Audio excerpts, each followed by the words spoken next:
Cancórla, let us be very clear. Hamas breached international law on the 7th of October.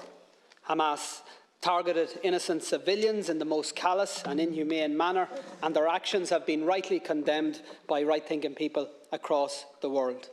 But we should also be very clear. Israel has breached international law, not just on every day since October the 7th, but virtually every single day for decades. Israel occupies Palestinian land against international law. Israel blockades Palestinian territory against international law. Israel builds and expands illegal settlements against international law. Israel enforces an apartheid system that restricts the movements of Palestinians and denies their fundamental rights against international law. And Israel regularly and systematically attacks and kills Palestinian civilians against international law. So the question that must be answered by all of us in political life is this: how does the world respond to flagrant abuses of international law?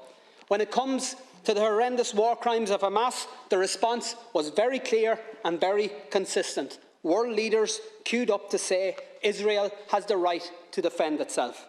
One after another repeated the words, the great and the good, including our government: Israel has the right to defend itself. Repeated in statement after statement, tweet after tweet, despite the full knowledge that those words have become contaminated.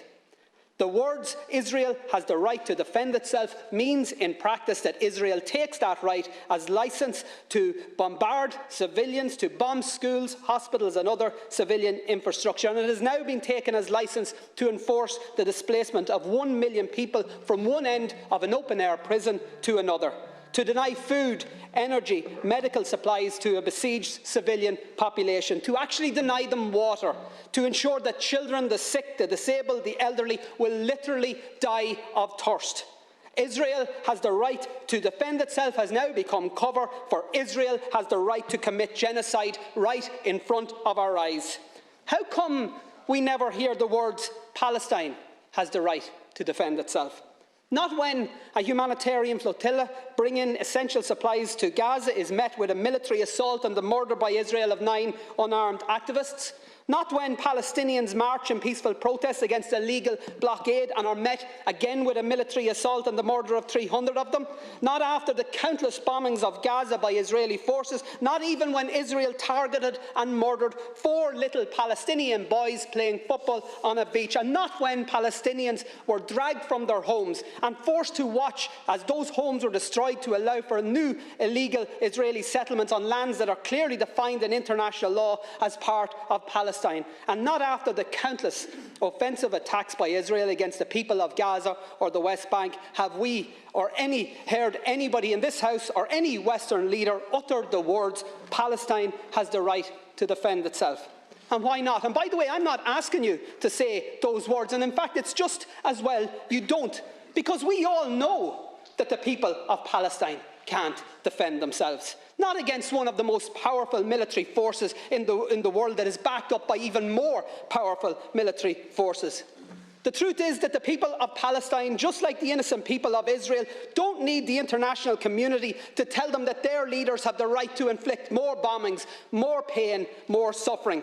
They need the international community to say stop, to say release the hostages, to say stop the bombings, the siege, the slaughter. They need the international community to tell Israel to stop the blockade, stop the apartheid, stop the annexation, to stop the genocide. And they need countries, Taoiseach, to lead the way. And Ireland should be one of those countries that leads the way. We know colonialism, we know oppression, we know conflict, but we also know conflict resolution. We know peace building, we know nation building.